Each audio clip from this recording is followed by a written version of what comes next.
So the next book I'm going to do is Superman number 37. Yeah.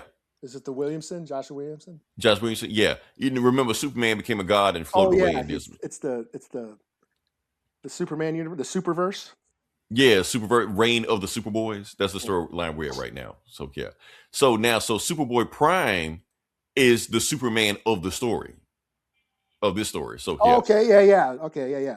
Yeah, like I said, for those who don't know about Superboy Prime that jumps in, basically he's like if Superman and Deadpool combined. He knows in the comic, he breaks the fourth wall, doesn't care, talks shit, whatever. Also, Damian Wayne's in the book too. And he's just looking at him like, you mad? So yeah, let's get to it. Bam. Book starts off with Superboy Prime just doing Superboy shit. He basically, like I said, he's feeling Superman. So all the shit that Superman does, he's live streaming, doing shit, showing everybody what's going on. Oh, and this one caught my attention right here. So this is a deep cut right here. The dude he's fighting is a 90s Superman villain called Massacre.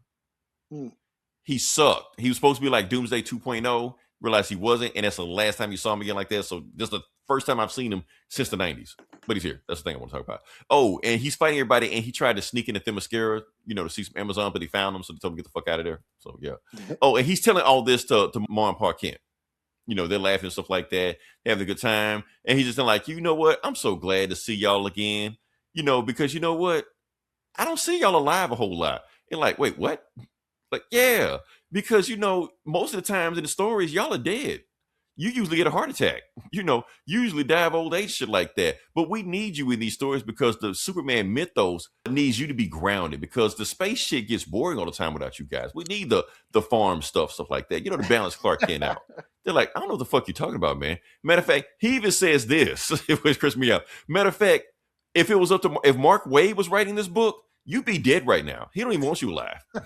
He actually says Mark Waid's name. That's how Deadpool this shit gets. So yeah. So it's like, oh, Martha, let me talk to this guy for a second. They just like that. Oh, I like he's wearing an Amazing Man shirt right now. Yeah. That's a deep cut route up. He's like, I can't leave because they're outside and I can hear them. And like, them who? Them. The Justice League red or green or turquoise, so whatever the fuck they call themselves right now, because the book got canceled. Mr. Terrific sent them after me to watch every move I'm doing. So I got to watch everything I'm doing because they just don't trust me. So yeah, so basically they're waiting for him to come outside so he can whoop his ass. But he's like, if he gets out of line. So he realized that no matter what he does, nobody will trust him to be Superman because he's still trying to prove he can be Superman. So that's when Jonathan's trying to talk to him. He like, look, let's sit down and just tell us what's on your mind. So he basically tell him the week he's had. He works at a comic shop. What's the name of Asteroid Comics? He works there. And he's talking to this girl. The girl's actually flirting with him. He's so stupid, he don't even realize she's flirting with him. She's like, you know so much about comics. Why don't you come back and rearrange my back issues? She's like, why should I do that? I got all the comics I need right here. And that's when his boss turns around. She's like, CK. And see, this pissed me off right here. He's like, I'm gonna tell you why this pissed me off. Because we can't get static. Oh, but we can get a motherfucker wearing a static T-shirt in the comic. Anyway, I digress. Move on past that. You're talking about Comics Explained or something. Damn, he does look like him. Anyway, we're gonna keep moving. We're gonna keep moving past that. But anyway, the girl realizes how stupid Superboy Prime is, so she just leaves. She's like, okay, he can't take a hint. And the dude is trying to tell him, like, look, CK, you my best employee I got. Even though you get a little too intense sometimes, and he's basically yelling at somebody saying they should be married. And I'm like, who? I think he's talking about Spider-Man and Mary Jane. That's what I think he's talking about, but they don't say it. But we'll go past that. And he basically tells him, like, look, man, Batman. Oh yeah, he could be talking about anybody. The point is, he gets to he can be talking about anybody. But yeah, so he just like, look, why is it you're late all the time? He was like, I was in traffic, and he's like, where were you this morning? And it shows him like teaming up with Mirror and shit like that. And Mirror like, get the fuck out of here, man. I don't need you down here to fight this dragon. He was like, traffic. You're like, you live 2 blocks away. You can walk here. So he was like, look, employee of the month is coming up. I just need you to be on time tomorrow at 10 o'clock when you work. Be here on time and you'll be employee of the month. Can you do that for me? You're like, yes.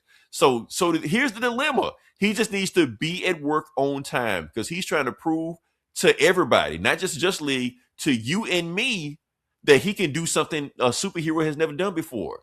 Maintain a work-life balance. That's all he's trying to do. So yeah.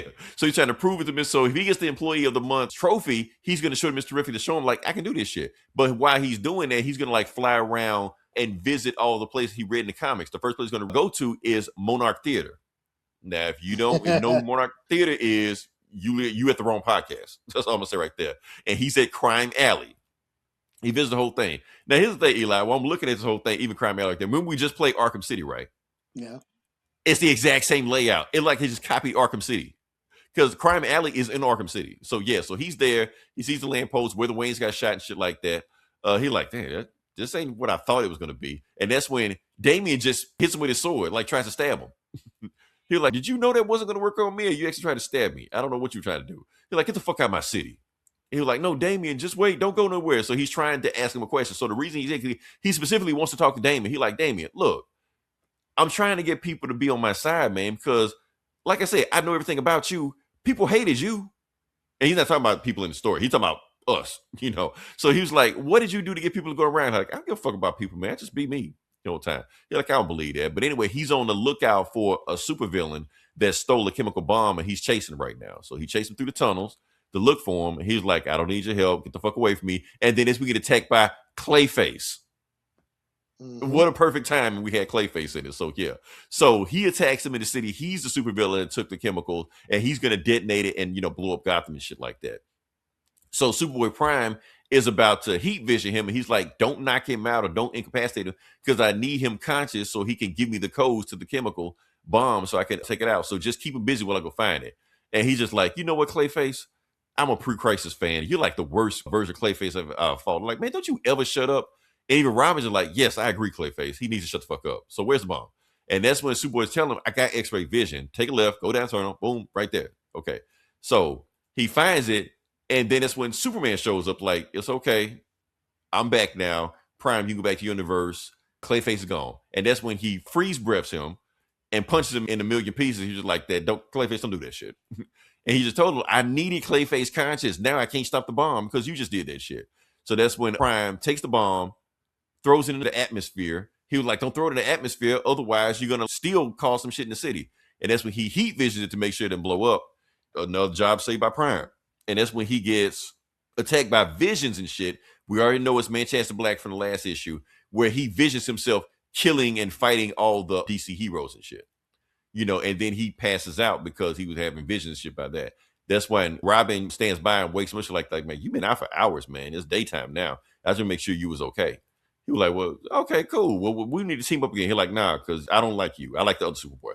He's like, man, what time is it? He's like, it's 10 o'clock. You're like, oh, shit. He realized he's late for work. And then that's when Robin says, what Damian says, you know what? I actually do care what people think about me. I just kept trying until I eventually earned their trust. And when I earned their trust, I just keep trying even after that. They're like, well, thanks. So he zooms back to Metropolis and he gets there and his boss is waiting for him outside. He was like, you late again? You're like, I tried, man, but you keep fucking up. So, yeah. So that's the problem he's had right now. He was like, and Ma Ken's just like, you know what? Sit tight. I'm going to handle this. So she walks outside and she just says, Power Girl, Karen Page, get your ass down here. She's like, yes, ma'am. So she goes down there because, like I said, she's a super Kryptonian person, whatever like that. She was like, tell Mr. Terrific, quit fucking with Prime. Let Prime be him because he's trying to prove he's good people, but he can't prove it with you always watching because the thing about good is that people are only good when you don't watch them. That's how you can judge a person. Not when you watch them, when you don't watch them. She's like, fine. All right, everybody pack it up. Let's go. Get up out of here. And they just leave Prime alone. You're like, okay, Prime, you can leave. You can go do what you want. They're like, thanks. And yeah. So back, and that girl that was flirting with him and trying to get him back, and trying to rearrange his back usage like that, she goes downstairs and she's like, I met this boy. He's kind of dumb, but he's cute. But I think we can use him for our sacrifice. Dun, dun, dun. So we continue. So, yeah, that story going on right now. So, yeah, it's a whole bunch of stuff going on. Prime is trying to prove he's a good guy. Meanwhile, Manchester Black in his mind fucking with him. So, yeah. Overall, 4.5 out of 5. I still like this whole Deadpool Superman thing. I'm kind of enjoying it. So, yeah.